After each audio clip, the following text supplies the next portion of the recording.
जिसाए भविष्य वक्ता वाक्य आउ 49 रो 8 ରୁ 11 पर्यंत आम पढ़ा।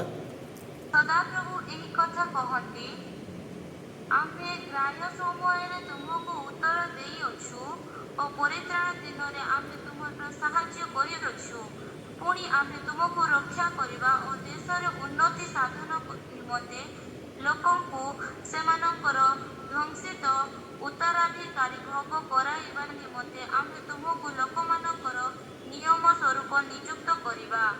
तुमे बंदीगण को बाहरी जाओ बोली अंधकार स्थित लोक मानक आपना को देखाओ बोली कहिब से माने पथर चरिबे और वृक्ष शून्य उच्च स्थल सकल से चरा स्थान हेब से माने क्षुधार्त कि तृषार्त नहिबे कि बा ग्रीष्म अथवा सूर्य ताप से काटिब नाही कारण जे से दया करती से जलाइबे जल निर्झर निकटे से कढ़ाई नेबे पुणी आमे अपना पर्वत सबको एक पथ करिबा और आम्भर राजपथ सकल उच्च करिबा कराजिबो। आमेन आमेन हालेलुया असन हालेलुया। आउ आमे माने इस स्थान रे देखु अछु आउ जिसाए भविष्य वक्ता को आउ परमेश्वर कहउछंती जे आमे तुमको कौन करियो मनोनीत करियो आउ तुमे जाइए कौन कर इस्राएल लोक मान को कह आउ से मानु को आमे माने कौन करबा पुनर्स्थापन करबा। हालेलुया। तो प्रिय आज आमे माने पुनर्स्थापन विषय रे देखिबा जे परमेश्वर आम मान को सब कहती जे मु तुम मान को कौन करिवे पुनर्स्थापन करिवे। हालेलुया। जदि तुमे माने कौन कर जदि संपूर्ण मन दे संपूर्ण प्राण दे जदि तुमे मो पाखक फेरी अछ ताहले मु तुम मान को कौन करिवे पुनर्स्थापन करिवे बा जो तुमे जो स्थान रे जो पदवी रे थिलो से पदवी रे मु तुम मान को रखिबे। हालेलुया। आम माने स्थान देखुथिलो आ लेखा अछि सदा प्रभु एक कथा कहते आमे ग्राह्य समय तुमको उत्तर देइछु ओ परित्राण दिन में आमे तुमर साहाय्य करिछु पुणी आमे तुमर रक्षा करबा ओ देशर उन्नति साधन निमंते लोकमानक सेमानकर ध्वंसित उत्तराधिकारी भोग कराइबा निमंते आमे तुमको लोकमानक नियम स्वरूप नियुक्त करिछु। हालेलुया। प्रिय आज आपनको एवं मते परमेश्वर आम मान को गुटे गुटे पदवी रे नियुक्ति करियछते। हालेलुया। आमे माने आउ देखिबा 9 पद आमे माने जीवा आउ तुमे बंदीगण को बाहरी जाओ बोली अंधकार स्थित लोक मान को आपण मान को देखाओ बोली कहिब से माने पथरे चरिबे ओ वृक्ष शून्य उच्चस्थली सकल से मानकर चरा स्थान हो। हालेलुया। तो प्रिय स्थान रे मु 2-3टा विषय रे कहबा पई चाहे आउ प्रभु जो विषय रे आपण को एवं मते कहबा चाहती आओ से विषय रे आमे माने देखिबा आउ जेते बेले हमको परमेश्वर कोन करियछंती मनोनीत करियछंती आउ से समय रे हम मान को कोन करियछंती आ 9 पद रे आरंभ रे देखिबा जदि आउ लेखा अछि तुमे बंदी गण को बाहरी जाओ बोली कहिबो। हालेलुया। आमे माने स्थान रे देखो छुपियो आउ बंदी मान को आमे माने कोन करबा आउ से मान को बाहरी जाओ बोली आमे माने कहबा। हालेलुया। आमे माने जदि साधारणतः भाव में देखिबा प्रिय आउ बंदी आमे माने 2 प्रकार आमे माने हेइ थाउ आ गुटे शारीरिक बंदी आ गुटे आमे माने आत्मिक भाव में बंदी हेइ थाउ। हालेलुया। आउ से विषय आमे माने किछि समय देखिबा आउ देखिबा आमे माने शारीरिक बंदी विषय रे जदि आमे माने देखिबा प्रिय आउ देखुछु आउ आमे माने बाहर करबा यात्रा पुस्तक 2:23 बहु काल उतारे मिस्री राजा मृत्यु है पुणी इस्राएल संतान गण दास्य कर्म हेतु हाहाकार और क्रंदन कले और दास्य कर्म सकाशु से आर्दनाद परमेश्वर छामुने उपस्थित है तहिरे परमेश्वर से आर्द स्वर शुणिले आ अब्राहम और इसहाक और याकूब सहित कृत आपणा नियम स्मरण कले। 3:7 और 8 ଅନନ୍ତର ସଦାପ୍ରଭୁ କହିଲେ, ଆମେ ମିଶର ଦେଶସ୍ଥିତ ଆପଣା ଲୋକମାନଙ୍କର କ୍ଲେଶ ନିତ୍ୟାନ୍ତ ଦେଖିଅଛୁ ଓ କାର୍ଯ୍ୟ ଶାସକ ଲାଗି ସେମାନଙ୍କ ରୋଦନ ଶୁଣିଅଛୁ। ଆମେ ସେମାନଙ୍କର ଯନ୍ତ୍ରଣା ଜାଣିଅଛୁ। ଏହେତୁ ମିଶ୍ର ଲୋକମାନଙ୍କ ହସ୍ତରୁ ସେମାନଙ୍କୁ ଉଦ୍ଧାର କରିବାକୁ ପୁଣି ସେହି ଦେଶରୁ ଉତ୍ତମ ଓ ପ୍ରଶସ୍ତ ଏକ ଦେଶକୁ ଅର୍ଥାତ୍ କିଣାନୀୟ ଓ ହିଦୀୟ ଓ ଇମରୀୟ ଓ ପିରିସୀୟ ଓ ହିଦୀୟ ଓ ଜିବୁସୀୟ ମାନଙ୍କ ଯେଉଁ ସ୍ଥାନରେ ଥାନ୍ତି ସେ ଦୁଧ ମଧୁ ପ୍ରବାହୀ ଦେଶକୁ ସେମାନଙ୍କୁ ନେଇ ଯିବାକୁ ଓହ୍ଲାଇ ଆସିବୁ। ହାଲେଲୁୟା। ପ୍ରିୟ, ଆମେମାନେ ଏହି ସ୍ଥାନରେ ଦେଖୁଅଛୁ। ଆଉ ଯଦି ଆମେମାନେ ଆରମ୍ଭରୁ ଦେଖିବା ପ୍ରିୟ, ଆଉ ଆଦି ପୁସ୍ତକରୁ ଦେଖିବା ପ୍ରିୟ, ସେହି ସ୍ଥାନରେ ଲେଖା ଅଛି। ଆଉ କ'ଣ ହେଲା, ଇସ୍ରାଏଲ ଦେଶରେ ଆଉ ମିଶର ଦେଶରେ ମଧ୍ୟ କ'ଣ ହେଲା, ଆଉ ଦୁର୍ଭିକ୍ଷ ଆସିଲା। ଆଉ ସେହି ଦୁର୍ଭିକ୍ଷ ହେବା ଦ୍ୱାରା କ'ଣ ହେଲା, ଆଉ ଯେଉଁ ସ୍ଥାନରେ ଆଉ ଯାକୋବ ଏବଂ ତାଙ୍କର ସନ୍ତାନମାନେ ଥିଲେ ସେହି ସ୍ଥାନର ବହୁତ ଦୁର୍ଭିକ୍ଷ ହେଲା, ଯାହାଫଳରେ ସେମାନେ ଆହାର ପାଇଲେ ନାହିଁ। ଏବଂ ସେହି ସ୍ଥାନରେ ମିଶର ଦେଶରେ କ'ଣ ହୋଇଥିଲା, ଆଉ ଯୋସେଫ କ'ଣ ହୋଇଥିଲେ, ମୁଖ୍ୟମନ୍ତ୍ରୀ ହୋଇଥିଲେ। ହାଲେଲୁୟା। ସେ ସମସ୍ତ ପ୍ରକାର ଆଉ ସେ ଆହାର ବା ଶସ୍ୟକୁ ସେ ବିକ୍ରୟ କରୁଥିଲେ। ହାଲେଲୁୟା। ଆଉ ଯେତେବେଳେ ଶୁଣିଲେ ଯେ ଆଉ ଯାକୋବ ଶୁଣିଲେ ଆଉ ମିଶର ଦେଶରେ ବହୁତ ଧନ ଅଛି, ଆଉ ସେଥିପାଇଁ ତାଙ୍କର ପୁତ୍ରମାନଙ୍କୁ ସେହି ସ୍ଥାନକୁ ପଠାଇଲେ। ଆଉ ସେହି ସ୍ଥାନରେ ଆମେମାନେ ଜାଣିଅଛୁ ପ୍ରିୟ, ଆଉ ଯୋସେଫ ନିଜର ପରିଚୟ ଦିଅନ୍ତି ଆଉ ସମସ୍ତଙ୍କୁ ତାଙ୍କର ଲୋକମାନଙ୍କୁ କ'ଣ କରନ୍ତି, ମିଶର ଦେଶକୁ ଆଣନ୍ତି। ହାଲେଲୁୟା। ଆଉ ସେହି ସ୍ଥାନରେ ଆମେ ଦେଖୁଅଛୁ, ଆଉ ଯୋସେଫ ଯେତେବେଳେ ମୃତ୍ୟୁବରଣ କରିଦିଏ, ଆଉ ତାହାପରେ ଯେଉଁମାନେ ଯୋସେଫକୁ ଜାଣୁଥିଲେ ସେହି ପ୍ରକାରେ ଜଣେ ରାଜା ହେଲେ। ହାଲେଲୁୟା। ଆଉ ରାଜା ହେବା ପରେ ଆଉ ଯେତେବେଳେ ଇସ୍ରାଏଲ ଲୋକମାନେ ବଢ଼ିବାକୁ ଲାଗିଲେ, ଆଉ ସେମାନଙ୍କୁ ଆଉ ବହୁତ ଅତ୍ୟାଚାର କଲେ, ଆଉ ସେମାନଙ୍କୁ ଜବରଦସ୍ତ କାମ କରିବା ପାଇଁ ପଡ଼ିଲା। ଆଉ ସେଥିପାଇଁ ପ୍ରିୟ, ଆଉ ସେମାନଙ୍କୁ ଆଉ ସେ ମିଶର ଦେଶରେ ଦାସତ୍ୱ କରିକି ରଖାଗଲା। ହାଲେଲୁୟା। ବା ମିଶର ଦେଶରେ ସେମାନଙ୍କୁ ଇସ୍ରାଏଲ ଲୋକମାନଙ୍କୁ କ'ଣ ହେଲା, ବନ୍ଦୀ କରିକି ରଖାଗଲା। ହାଲେଲୁୟା। ତ ପ୍ରିୟ, ଆମେମାନେ ଦେଖୁଅଛୁ ଆଉ ଏହି ସ୍ଥାନରେ ସେମାନଙ୍କୁ କ'ଣ ହେଲା, ଆଉ ଶାରୀରିକ ଭାବରେ ସେମାନଙ୍କୁ ବନ୍ଦୀ କରିକି ରଖାଗଲା ସେହି ସ୍ଥାନରେ। ଆଉ ସେହି ସମୟରେ ପରମେଶ୍ୱର କ'ଣ କଲେ, ଆଉ ଏହି ସ୍ଥାନରେ ଆମେମାନେ ପଢ଼ିଲୁ, ଆଉ ଇସ୍ରାଏଲ ଲୋକମାନଙ୍କର କ୍ରନ୍ଦନ ଶୁଣି କ'ଣ କଲେ, ପରମେଶ୍ୱର ନିଜେ ସିଂହାସନ ଛାଡ଼ିକି କ'ଣ କଲେ, ଆଉ ଓହ୍ଲାଇ ଆସିଲେ। ଆଉ ଓହ୍ଲାଇ ଆସିବା ପରେ ସେ କ'ଣ କରୁଅଛନ୍ତି, ଏକ ବୁଦା ମଧ୍ୟରେ ସେ କ'ଣ କରୁଅଛନ୍ତି, ଜଳୁଅଛନ୍ତି। ହାଲେଲୁୟା। ଆଉ ସେହି ସ୍ଥାନରେ କିଏ ଆସିଛନ୍ତି, ମୂଷା। ଆଉ ସେ ମୂଷା ସେହି ସ୍ଥାନରେ ଯେତେବେଳେ ଦେଖୁଅଛନ୍ତି, ଆଉ ନିଆଁ ଜଳୁଛି କିନ୍ତୁ ସେ ବୁଦା ଜଳୁନାହିଁ। ହାଲେଲୁୟା। କି ନଷ୍ଟ ହେଉନାହିଁ, କି ଦଗ୍ଧ ହେଉନାହିଁ। ତ ସେହି ସ୍ଥାନ ଯେତେବେଳେ ସେ ଦେଖିବା ପାଇଁ ଯାଆନ୍ତି, ଆଉ ସେହି ସ୍ଥାନରେ ପରମେଶ୍ୱର ତାଙ୍କୁ କୁହନ୍ତି, ଆଉ ଆମେ ତୁମକୁ ମନୋନୀତ କରିଅଛୁ, ଆଉ ଯେଉଁ ଲୋକମାନେ, ଯେଉଁ ଇସ୍ରାଏଲ ଲୋକମାନେ ମୋର ଲୋକମାନେ କ'ଣ କରୁଅଛନ୍ତି, ମିଶର ଦେଶରେ ଆଉ ବନ୍ଦୀ ଭାବରେ ଅଛନ୍ତି, ସେମାନଙ୍କୁ ତୁମେ ଯାଇକି କ'ଣ କରିବ, ବାହାର କରିବ। ହାଲେଲୁୟା। ତ ପ୍ରିୟ, ଆଜି ଆମେମାନେ ଦେଖୁଅଛୁ, ଆଉ ସେହି ସମୟରେ କ'ଣ କରାଯାଇଛି, ଆଉ ମୂଷାଙ୍କୁ ଇସ୍ରାଏଲ ଲୋକମାନଙ୍କୁ ମିଶର ଦେଶ ଠାରୁ ବାହାର କରିବା ପାଇଁ ମନୋନୀତ କରାଗଲା। ହାଲେଲୁୟା। ତ ପ୍ରିୟ, ଆଜି ଆମମାନଙ୍କୁ ମଧ୍ୟ ପରମେଶ୍ୱର ସେ ଯେଉଁ ଲୋକମାନେ ଶାରୀରିକ ବନ୍ଧନ ମଧ୍ୟରେ ଅଛନ୍ତି, ଶାରୀରିକ ବନ୍ଧନରେ ଅଛନ୍ତି, ବା ଏହି ଜାଗତିକ ଜଞ୍ଜାଳ ମଧ୍ୟରେ ଅଛନ୍ତି, ଜାଗତିକ ବନ୍ଧନରେ ଅଛନ୍ତି, ସେ ସମସ୍ତଙ୍କୁ ବାହାର କରିବା ପାଇଁ ଆମକୁ କ'ଣ କରିଅଛନ୍ତି, ପରମେଶ୍ୱର ଆମମାନଙ୍କୁ ମନୋନୀତ କରିଅଛନ୍ତି। ହାଲେଲୁୟା।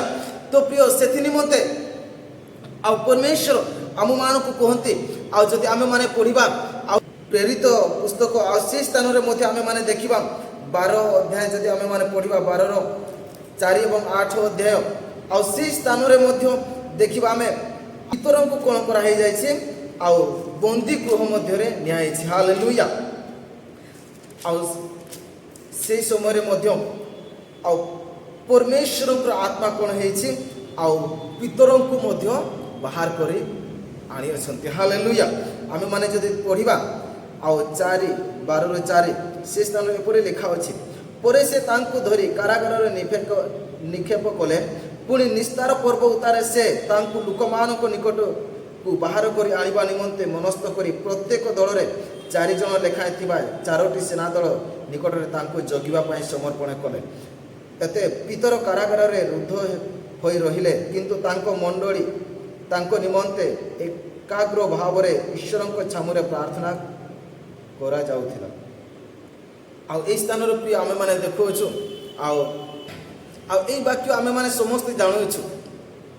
ଆଉ ଏଇ ସ୍ଥାନରେ ଆମେମାନେ ଦେଖୁଅଛୁ ପ୍ରିୟ, ଆଉ ପିତରଙ୍କୁ ଯେତେବେଳେ ଆଉ ବନ୍ଦୀ ଗୃହରେ ରଖାଗଲା, ଆଉ ସେଇ ସମୟରେ କ'ଣ ହେଲା, ଆଉ ଅନେକ ସମୟରେ ଆମମାନଙ୍କର ଶୈତାନ କ'ଣ ଭାବିଥାଏ ଯେ ମୁଁ ଜଣକୁ ଆଉ ଆଘାତ କଲେ କ'ଣ ହେଇଯିବ, ଆଉ କିଛି ଭାବରେ ତାଙ୍କର କାର୍ଯ୍ୟ ବା ପରମେଶ୍ୱରଙ୍କର କାର୍ଯ୍ୟ କ'ଣ ହେଇଯିବ, ବନ୍ଦ ହେଇଯିବ ବା ତାହା ଅଟକି ଯିବ। ହାଲେଲୁୟା। କିନ୍ତୁ ଆଉ ସେ ଶୈତାନ ଜାଣିନଥାଏ ଯେଉଁଠାର ତାର କାର୍ଯ୍ୟ ସେ ଭାବିଥାଏ ଏହି ସ୍ଥାନରେ ବନ୍ଦ ହେବ, ସେହି ସ୍ଥାନରୁ ପରମେଶ୍ୱରଙ୍କ କାର୍ଯ୍ୟ ଆରମ୍ଭ ହୋଇଥାଏ। ହାଲେଲୁୟା। ଆଉ ଯେଉଁ ସ୍ଥାନରେ ସେ ଅଟକେଇବା ପାଇଁ ଚାହିଁଥାଏ, ଆଉ ସେହି ସ୍ଥାନରୁ ପରମେଶ୍ୱରଙ୍କର କାର୍ଯ୍ୟ ଆରମ୍ଭ ହୋଇଥାଏ। ହାଲେଲୁୟା। ତ ପ୍ରିୟ ଏହି ସ୍ଥାନରେ ଆମେମାନେ ଦେଖୁଛୁ ପିତରଙ୍କୁ ମଧ୍ୟ କ'ଣ କରାଗଲା, ଆଉ ସେ ଜେଲ ମଧ୍ୟରେ ରଖାଗଲା। ଆଉ ତାଙ୍କର ସେହି ସ୍ଥାନରେ ଯେଉଁ ରାଜ୍ୟମାନେ ଥିଲେ, ଆଉ ସେମାନେ ଭାବିଲେ ଯେ ଏହି ସମୟରେ ଆଉ ପରମେଶ୍ୱରଙ୍କର କାର୍ଯ୍ୟ କିଛି କ'ଣ ହେଇଯିବ, ବନ୍ଦ ହେଇଯିବ। ଆଉ ଜଣକୁ ଆମେମାନେ ତାଡ଼ନା କଲେ କ'ଣ ହେଇଯିବ, ସମସ୍ତେ ଡରିଯିବେ, ଯାହାଫଳରେ କି ଆଉ କେହି ପରମେଶ୍ୱରଙ୍କର ବାକ୍ୟକୁ କହିବା ପାଇଁ ସାହସ କରିବେ ନାହିଁ। ହାଲେଲୁୟା। ତ ପ୍ରିୟ ଏହି ସ୍ଥାନରେ ଆମେମାନେ ଦେଖୁଅଛୁ, ଆଉ ଯେଉଁ ସମୟରେ ପିତର କ'ଣ ହେଲେ, ଆଉ କାରାଗାରରେ ରହିଲେ, ଆଉ ତାଙ୍କର ମଣ୍ଡଳୀର ସମସ୍ତ ଲୋକମାନେ କ'ଣ କଲେ, ତାଙ୍କ ନିମନ୍ତେ ପ୍ରାର୍ଥନା କଲେ। ଆଉ ଯଦି ଆମେମାନେ ତଳକୁ ପଢ଼ିବା, ଆଉ ସେହି ସ୍ଥାନରେ ଲେଖା ଅଛି, ଆଉ ଜଣେ ଦୂତ ଆସି ସେ ପିତରଙ୍କୁ କ'ଣ କରୁଅଛି, ଆଉ ତାହାଙ୍କୁ ଉଠେଇ କ'ଣ କରୁଅଛନ୍ତି, ଆଉ ସେଇ ଜେଲର ଦ୍ୱାର ଖୋଲି ଆଉ ତାହାଙ୍କୁ ବାହାରକୁ ଆଣୁଅଛନ୍ତି। ହାଲେଲୁୟା। ତ ପ୍ରିୟ ଆମମାନଙ୍କୁ ମଧ୍ୟ ଆଉ ଏଇ ଶାରୀରିକ ଭାବରେ ହୁଏତ ଆମେମାନେ ଯଦି ପ୍ରକାଶିତ ବାକ୍ୟରେ ଦେଖିବା ପ୍ରିୟ, ସେ ସ୍ଥାନରେ ଲେଖା ଅଛି, ଆଉ ଶୈତାନ ତୁମମାନଙ୍କୁ ଦିନେ 2 ଦିନ ପାଇଁ କ'ଣ କରିବ, ଏଇ ଶାରୀରିକ ମଧ୍ୟରେ ଯନ୍ତ୍ରଣା ଦେବ, ଆଉ ଏଇ ଶାରୀରିକରେ ତୁମକୁ କ'ଣ କରିବ, ଆଘାତ କରିବ। ହାଲେଲୁୟା। ତ ପ୍ରିୟ ଆମମାନଙ୍କୁ କିଛି ସମୟ ପର୍ଯ୍ୟନ୍ତ ଆମମାନଙ୍କୁ କ'ଣ କରାଯାଇଥାଏ, ଆଘାତ ଲାଗିଥାଏ। ହାଲେଲୁୟା। ମାତ୍ର ସେହି ସମସ୍ତ ବିଷୟରୁ ପରମେଶ୍ୱର ଆମମାନଙ୍କୁ ବାହାର କରିବା ନିମନ୍ତେ ସେ ଆମମାନଙ୍କୁ ରଖିଅଛନ୍ତି। ହାଲେଲୁୟା। ସେ ଆମମାନଙ୍କୁ ସମସ୍ତ ବିପଦରୁ ସୁରକ୍ଷା ଦେବା ପାଇଁ ସେ ସମର୍ଥ ଅଟନ୍ତି। ହାଲେଲୁୟା। କାରଣ ସେ ଆମମାନଙ୍କୁ ବାଛିଅଛନ୍ତି ପ୍ରିୟ ତାଙ୍କର କାର୍ଯ୍ୟ ନିମନ୍ତେ, ତାଙ୍କର କଥାକୁ ଆମେ ଏଇ ଜଗତ ସାରା କହିବା ନିମନ୍ତେ, ତାଙ୍କର ସୁସମାଚାରକୁ ଆମମାନଙ୍କୁ ପ୍ରଚାର କରିବାର ଅଛି। ହାଲେଲୁୟା। ସେ ତ ପ୍ରିୟ ଆମେମାନେ ଏହି ସ୍ଥାନରେ ଦେଖୁଅଛୁ, ଆଉ ଶାରୀରିକ ଭାବରେ ଆମମାନଙ୍କୁ ଅନେକ ସମୟରେ କ'ଣ ହେଇଯାଇଥାଏ, ଆମମାନଙ୍କ ମଧ୍ୟରେ ବନ୍ଧନ ରହିଥାଏ। ହାଲେଲୁୟା। ଆମମାନଙ୍କ ମଧ୍ୟରେ, ଆମମାନଙ୍କ ଶରୀର ମଧ୍ୟରେ ଆଘାତ ଥାଏ, ଆମମାନଙ୍କ ଶରୀରରେ ଦୁଃଖ ଥାଏ, ଆମମାନଙ୍କ ଶରୀରରେ କଷ୍ଟ ଥାଏ। ମାତ୍ର ଯେଉଁ ସମୟରେ ଆମେମାନେ ତାହାଙ୍କର କାର୍ଯ୍ୟ କରିବା ପାଇଁ ସଂକଳ୍ପ ନେଇଥାଉ, ଆଉ ସେହି ସମୟରେ ସେ ପରମେଶ୍ୱର ଆମମାନଙ୍କୁ ସମସ୍ତ ବିଷୟରେ ଆମମାନଙ୍କୁ ତାଙ୍କର କାର୍ଯ୍ୟ କରିବା ପାଇଁ ସେ ଆମମାନଙ୍କୁ ସେ ବନ୍ଧନ ମଧ୍ୟରୁ କଢ଼ାଇ ଆଣିଥାନ୍ତି। ହାଲେଲୁୟା। ତ ପ୍ରିୟ ଆମେମାନେ ଦେଖୁଅଛୁ, ଆଉ ଯୋହନ ପୁସ୍ତକରେ ଯଦି ଦେଖିବା, ଆଉ ସେହି ସ୍ଥାନରେ ଆମେମାନେ ଦେଖିବା, ଆଉ ଲାଜାର ଯେଉଁ ସମୟରେ ମୃତ୍ୟୁବରଣ କରିଥିଲେ, ଆଉ ସେ କ'ଣ ହେଇଥିଲେ, ଆଉ ଶାରୀରିକ ମଧ୍ୟରେ ସେ କ'ଣ କରିଥିଲେ, ମୃତ୍ୟୁବରଣ କରିଥିଲେ। ହାଲେଲୁୟା। ଆଉ ମରିବା ପରେ ଯୀଶୁ 4 ଦିନ ପରେ ସେ ସ୍ଥାନକୁ ଆସିଲେ, ଆଉ ମାର୍ଥା ଏବଂ ମରିୟମ ସେ ସ୍ଥାନ ତାଙ୍କୁ କହୁଛନ୍ତି, ପ୍ରଭୁ ଆଉ ତମେ ଏହି ସ୍ଥାନରେ ଥିଲେ ମୋର ଭାଇ ଏପରି ହେଇନଥାନ୍ତା। ତ ସେହି ସ୍ଥାନ ଯୀଶୁ କହୁଛନ୍ତି, ଆଉ ଯଦି ତମେ ବିଶ୍ୱାସ କର ତାହେଲେ ତମେ ଆଶ୍ଚର୍ଯ୍ୟକୁ ଦେଖିବ। ହାଲେଲୁୟା।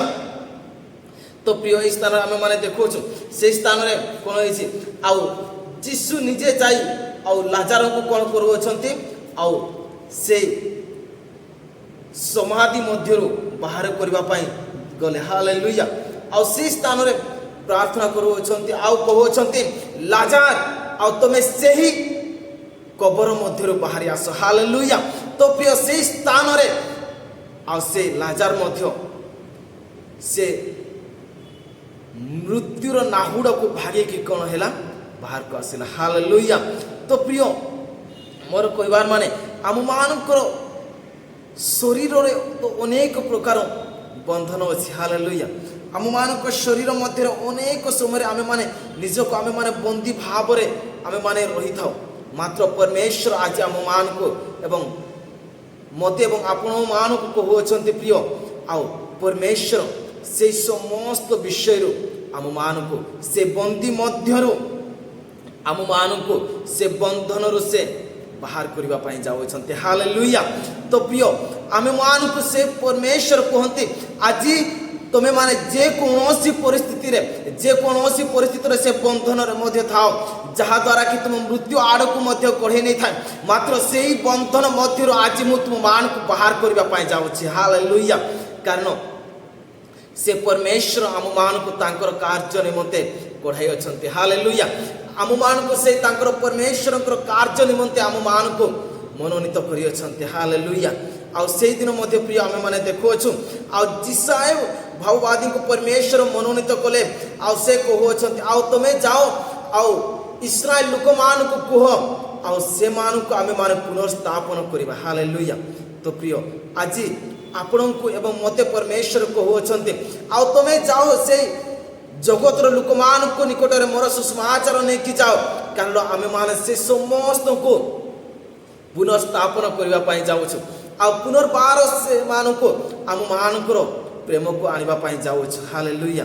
तो प्रिय आम मैंने स्थान देखुछु आम मानकर बंधन किछि समय प्रिय आम मान को यही समय परमेश्वर को निकट को आसबार अच्छे, कारण से आम मान को समस्त विषय तांकर कार्य निमंते मनोनीत कर आ प्रत्येक समय से आम मान को सहित रही अच्छा हालेलुया। आ स्थान में आम मैंने देखुछु प्रिय आम मानकर आत्मिक विषय से स्थान में जब आम मैंने लाजार को देखा प्रिय आ से स्थान में लाजार को देखा जदि आउ प्रत्येक विषय से शारीरिक मृत्युवरण करते आउ आत्मिक से मृत्युवरण करते हालेलुया। आ जो समय आ जीशु ख्रीष्ट ताहाको कहते लाजार आ से कबर मध्य तुम्हें बाहरी आस आ से स्थान से आत्मिक एवं शारीरिक पुनर्बार से जीवित होगी आसिले आउ आम मैंने जदि तल को पढ़ा आ से स्थान से आउ कौन हो से लाजार लिखा जौन लिखित सुसमाचार 11:44 जदि पढ़ा से स्थान लिखा अच्छे मृत्यु लोकटी बाहरी आसिले तांको हाथ और पाद समाधि वस्त्र बंधा होइथिला, पुणी तांको मुखरे खंडे गामुछा गुड़ा होइथिला। जीशु से मान को कहले तांको बंधन फिटाई चलवा को दियो हालेलुया। तो प्रिय आज मध्य आम माने अनेक समय आम माने बाहरी पाई तो चेष्टा करि थाउ, मात्र आम मान को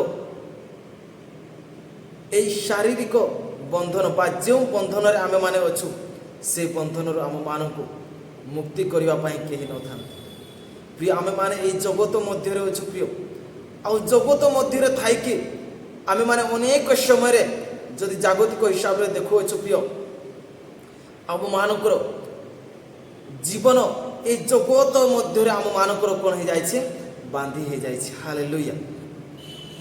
तो प्रिय आम मान को से स्थान जदि आम मान को बाहर अच्छे प्रिय तेरे आम मान को से बंधन मध्य आम मान को केवल जड़े मात्र आम मान को सुरक्षा दे पारे आउ से होते जीशु ख्रीष्ट हालेलुया।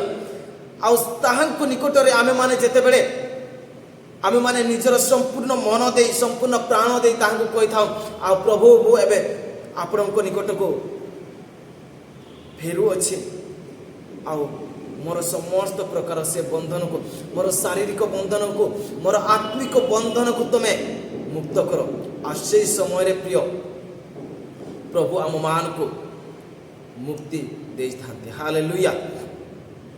से प्रथम जन 1:9 लिखा जाए प्रिय आउ से स्थान लिखा हुए आउ जदि आमे माने अपना अपना पाप स्वीकार करू तेबे से आम मान समस्त अधर्म और समस्त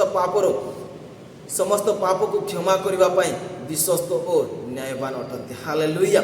तो प्रिय आज जदि आमे माने निज निजर मनरे आमे माने भाबो आउ प्रभु आज मु बंधन मध्य अच्छी तेबे आम मानक प्रिय से बंधन मध्य आम मानक मुक्ति हेबाकु हेले आम मानक से परमेश्वर नाम बा प्रभु जीशु ख्रीष्ट नाम आम मानक डाकिबार अच्छे जदि आम मान से नाम जिते बड़े डाको से समय प्रिय से आम मान को समस्त प्रकार बंधन से आम मान को मुक्ति करेंगे जहाँ ताहा शारीरिक बंधन हो बा आत्मिक बंधन हो से समस्त विषय से आम मान को आजाद देवाई जाऊँच हालेलुया। तो प्रिय आज आम मान को स्थान में पहुँचते आउ से स्थान में आउ इस्राएल लोक मान को जपरी कहुला आउ तुम्हें पुनर्बार फेरी आस तेबे आमे माने तुम मान को पुनर्स्थापन करवा प्रिय आज आमे माने जेते मध्य आमे माने ए ऑनलाइन माध्यम रे अछु आ जेते जन मध्य आपण माने देखु अछंती आम समस्त को प्रभु गोटे विषय कहवा पाई चाहते आम मानक हुए तो अनेक समय ये जागतिक बंधन रे पड़ी अच्छु प्रिय मात्र से बंधन आज आम मान को परमेश्वर आपण को एवं मते कहते तुम्हें से जागतिक मध्य तुम्हें फेरी आस एवं मु तुम मान को कौन करी से बंधन मध्य मुक्त करी से बंधन मध्य मु तुम मान को मुक्ति करी हालेलुया से बंधन को मु तुमर छिड़ेबी हालेलुया मानकर बंधन को से आम मानकर छिड़े था से बंधन आम मान को मुक्ति करी था हालेलुया। तो प्रिय आमे माने आहरी से 9 पदर तले आहरी सेकेंड सेंटेंस जदि आमे माने देखिबा आ से स्थान लेखा अछि आ तमे लोक मान को कहबो जे अंधकार स्थित लोक मान को आपण मान को आलोक रे देखाओ बोली कहि हालेलुया। आम मान को प्रिय ए अंधकार जगत मध्य रे आमे माने ए जगत रे जेते बेले अछि प्रिय ए जगत मध्य रे अंधकार विषय रही अछि हालेलुया। तो प्रिय ए अंधकार मध्य रे आम मान को एक ज्योति सदृश कर हालेलुया आम मान को से आलोक रे रखी अछंती आम मान को से कौन प्रकार से खट तले आम मान को रखी नांती मात्र आम मान को उच्च पर्वत मध्य आम मान को कौन करी अछंती से स्थापन करी अछंती जो ठारे कि आओ आम मान को ज्योति को देखी आ समस्ते ज्योति को आसबे हालेलुया। आमे माने जदि देखो प्रिय आम मानकर ज्योति को से परमेश्वर प्रथमे से कहले मु जगतर ज्योति परे से कहले आ तुमे माने होछो ए जगतर ज्योति हालेलुया।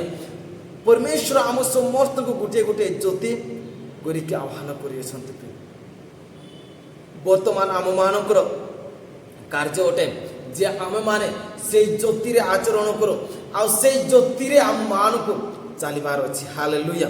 अनेक समय प्रिय ए जगत मध्य आमे माने से अंधकार मध्य थाए आमे माने मध्य से अंधकार आड़ को जाई था मात्र परमेश्वर आम मान को कहते आ मु तुम मान को ज्योति करी अछि आओ से ज्योति मु कोनोसी से बेड तले कि दीप रुखा आ से खट तले कि कोनोसी दीप जड़े कि मु ताहा को घोड़े की रखी नहीं हालेलुया मात्र मु ताहाको दीप रुखा जगार रखी अच्छी बा पर्वत उपर स्थापन करी अछि जो आलोक की देखे ए सारा जगतर लोक माने कौन हेबे आलोकित हेबे हालेलुया।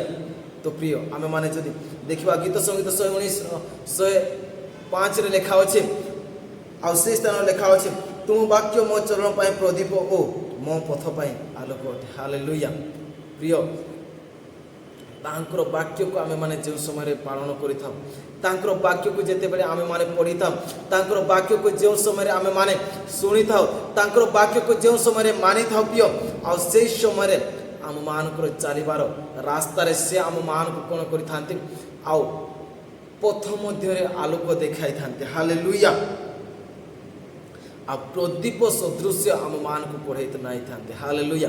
आमे माने जदि इस्राएल लोक मान को विषय चिंता करिबा प्रिय आ से माने जो समय इस्राएल आ मिस्र देशर बाहर होके आसिले आ से स्थान रे आमे माने समस्त जानि अछु आ से मान को रात्रि रे जेपरि गमन करि पारिबे सेथि निमंते परमेश्वर से मान को सहित कोन हेले एक अग्निस्तंभ भली से मान को आगे आगे चलिले आ से माने से मान को आलोक रे चलिले हालेलुया।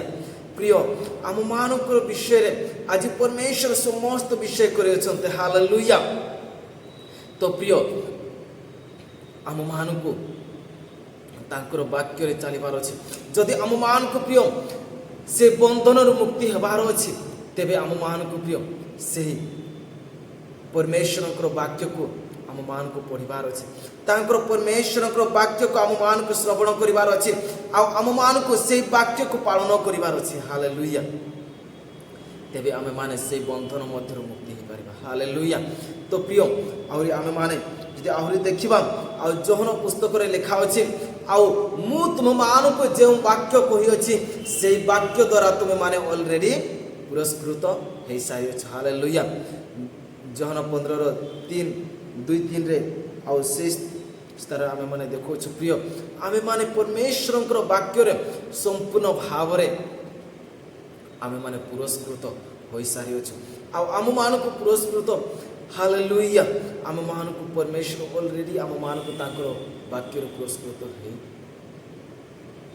ସାରି ଦେଇଅଛନ୍ତି। ହାଲେଲୁୟା। ତ ପ୍ରିୟ ଆମମାନଙ୍କୁ ଏହି ସ୍ଥାନରେ ପରମେଶ୍ୱର କୁହନ୍ତି, ଆଉ ମୁଁ ତୁମମାନଙ୍କୁ ମନୋନୀତ କରିଅଛି ଏକ, ଆଉ ଯେଉଁମାନେ ଅନ୍ଧକାର ମଧ୍ୟରେ ଅଛନ୍ତି ସେମାନଙ୍କୁ ଆଲୋକ ଦେଖାଇବା ନିମନ୍ତେ ମୁଁ ତୁମମାନଙ୍କୁ ମନୋନୀତ କରିଅଛି। ଆଉ ଯେଉଁମାନେ ବନ୍ଧନ ମଧ୍ୟରେ ଅଛନ୍ତି ସେମାନଙ୍କୁ ବନ୍ଧନରୁ ମୁକ୍ତି କରିବା ପାଇଁ ମୁଁ ତୁମମାନଙ୍କୁ ମନୋନୀତ କରିଅଛି। ହାଲେଲୁୟା। ଲୁକଲିଖିତ ସୁସମାଚାର 4 ଅଧ୍ୟାୟ ଆଉ 18 ପଦ।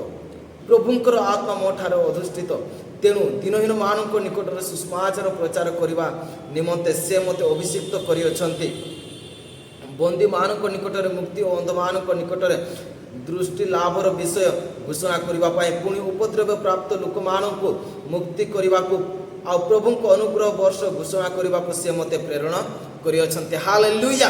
ତ ପ୍ରିୟ ଆଜି ଆମମାନଙ୍କୁ ସେ ପରମେଶ୍ୱର ଆମମାନଙ୍କୁ ମନୋନୀତ କରିଅଛନ୍ତି। ପ୍ରଭୁ ଆମମାନେ ଯେପରି ଯେଉଁମାନଙ୍କ ନିକଟରେ ସୁସମାଚାର ପହଞ୍ଚି ନାହିଁ ସେମାନଙ୍କ ନିକଟରେ ସୁସମାଚାର ପହଞ୍ଚେଇବା, ଆଉ ଯେଉଁମାନେ ଅନ୍ଧରେ ଅଛନ୍ତି ସେମାନେ ଆତ୍ମିକ ଚକ୍ଷୁ ସେମାନଙ୍କର ଅନ୍ଧ ଅଛି ପରମେଶ୍ୱର, ଆଉ ସେମାନେ କୌଣସି ପ୍ରକାର ଦେଖିପାରୁନାହାନ୍ତି, ସେମାନଙ୍କର ଚକ୍ଷୁକୁ ମୁକ୍ତ କରିବା ପାଇଁ ଆମମାନଙ୍କୁ ମନୋନୀତ କରିଅଛନ୍ତି।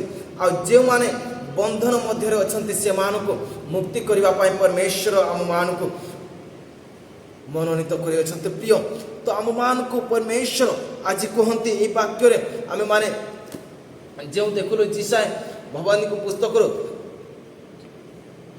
ସେ 39:9 ଆମେମାନେ ଦେଖୁଅଛୁ ପରମେଶ୍ୱର ଆମମାନଙ୍କୁ ଏଥିପାଇଁ ଡାକିଅଛନ୍ତି ଯେ ତୁମେ ବନ୍ଦୀଗଣକୁ ବାହାରି ଯାଅ ବୋଲି କହିବା ପାଇଁ ମୁଁ ତୁମମାନଙ୍କୁ ମନୋନୀତ କରିଅଛି ବୋଲି ସେହି ସ୍ଥାନରେ ପରମେଶ୍ୱର କୁହନ୍ତି। ହାଲେଲୁୟା। ତ ପ୍ରିୟ ଆସନ୍ତୁ ଏହି ସମୟରେ ଆମେମାନେ ସେ ପରମେଶ୍ୱରଙ୍କ ନିକଟରେ ସମର୍ପିତ ହଉ, ତାଙ୍କ ନିକଟରେ ଆମେ ନିଜ ନିଜକୁ ସମର୍ପିତ ହଉ, କାରଣ ସେ ହିଁ ଆମମାନଙ୍କୁ ସମସ୍ତ ବିଷୟରେ ସେ ଆମମାନଙ୍କୁ ପଢ଼ାଇ ଅଛନ୍ତି। ଆଉ ଆଜି ଆମେମାନେ ସେ ଶପଥ ନେବାର ଅଛି ପ୍ରିୟ, ଆଉ ସେ ବନ୍ଧନ ମଧ୍ୟରୁ ଆମମାନଙ୍କୁ ଯେଉଁଥି ନିମନ୍ତେ ଆମମାନଙ୍କୁ ମନୋନୀତ କରାଯାଇଛି ପ୍ରିୟ, ସେଥି ନିମନ୍ତେ ଆମେମାନେ ଆଉ କାର୍ଯ୍ୟ କରିବା। ସେ ବନ୍ଦୀମାନଙ୍କୁ ଯେଉଁମାନେ ଆଜି ପର୍ଯ୍ୟନ୍ତ ବନ୍ଦୀ ମଧ୍ୟରେ ଅଛନ୍ତି, ଯେଉଁମାନେ ଅନ୍ଧକାର ମଧ୍ୟରେ ଅଛନ୍ତି, ଯେଉଁମାନଙ୍କର ଚକ୍ଷୁ ଆଜି ପର୍ଯ୍ୟନ୍ତ ଉନ୍ମୁକ୍ତ ହେଇନାହିଁ, ବା ଯେଉଁମାନଙ୍କର ଚକ୍ଷୁ ଆଜି ପର୍ଯ୍ୟନ୍ତ ଖୋଲି ନାହିଁ, ସେମାନଙ୍କୁ ଆମେମାନେ ସେମାନଙ୍କର ଚକ୍ଷୁକୁ, ସେମାନଙ୍କର ବନ୍ଧନକୁ ଆମେମାନେ ଖୋଲିବା ନିମନ୍ତେ ଯେପରି ସେଇଦିନ ପରମେଶ୍ୱର ମୋଶାଙ୍କୁ ମନୋନୀତ କରିଥିଲେ, ଆଉ ସେଇ ପ୍ରକାର ଯିଶାୟାଙ୍କୁ ମଧ୍ୟ ମନୋନୀତ କରିଥିଲେ ପ୍ରିୟ ସେମାନଙ୍କୁ ସେ ବନ୍ଦୀ ମଧ୍ୟରୁ ବାହାରିବା ପାଇଁ। ଆଉ ସେଇ ପ୍ରକାର ଆଜି ମଧ୍ୟ ଆମକୁ, ଆପଣଙ୍କୁ ଏବଂ ମୋତେ ପରମେଶ୍ୱର ମନୋନୀତ କରିଅଛନ୍ତି ପ୍ରିୟ। ଆଉ ସେଇ ଜାଗତିକ ଲୋକମାନଙ୍କୁ ଯେଉଁମାନେ ଆଜି ପର୍ଯ୍ୟନ୍ତ ଆଉ ପ୍ରଭୁଙ୍କୁ ଜାଣିକି ମଧ୍ୟ ଶାରୀରିକ ବନ୍ଧନ ମଧ୍ୟରେ ଏଇ ଜାଗତିକ ବନ୍ଧନ ମଧ୍ୟରେ ଅଛନ୍ତି, ସେମାନଙ୍କୁ ଆଜି ଆମେମାନେ ସେମାନଙ୍କୁ ପ୍ରିୟ ସେ ବନ୍ଧନରୁ ଆମମାନଙ୍କୁ ମୁକ୍ତ କରିବା ପାଇଁ ସେ ପରମେଶ୍ୱର ଯାଉଅଛନ୍ତି।